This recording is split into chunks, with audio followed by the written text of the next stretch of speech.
Qué loco eso. Vamos arriba.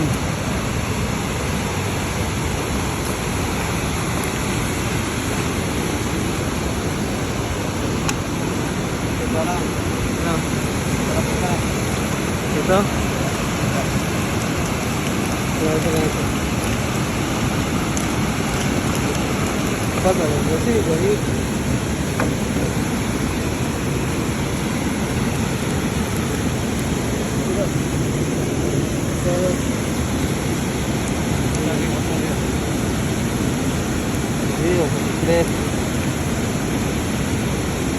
Mierda, no sé qué